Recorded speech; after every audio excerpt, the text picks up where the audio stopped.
fui aprender com o pessoal da rua, na verdade, eu saí do lugar onde eu estava, o lugar social que eu estava, para buscar um sentido na vida. Na minha cabeça universitária, eu não teria nada para aprender com os pobres. Era um bando de ignorantes.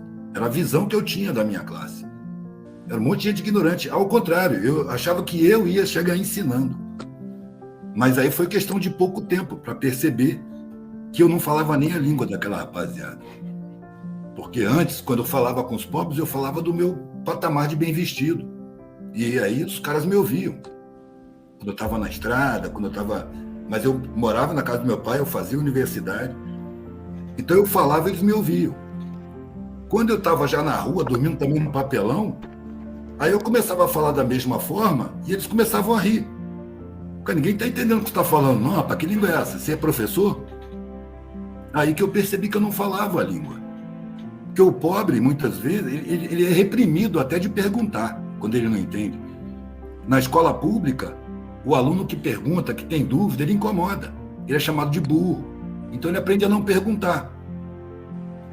Ele tenta entender sem perguntar, para não parecer burro. Eu estudei em escolas que o professor exigia dúvidas.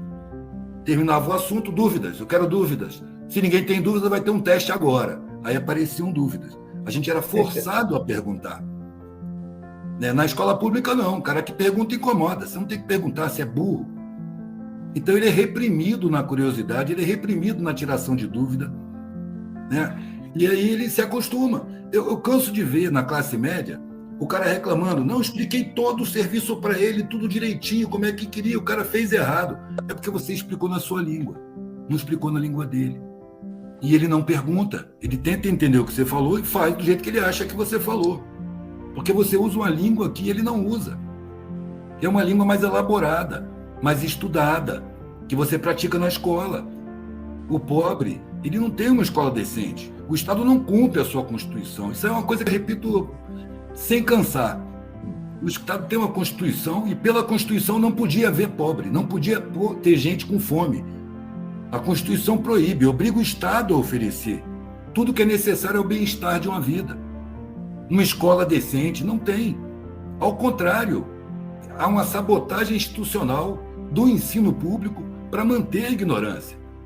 Todo político que investiu, olha o Brizola, investiu no CIEP, tirava a criança da rua às 7 horas da manhã, entregava às 7 horas da noite para os pais, de dente escovado, barriga cheia, banho tomado.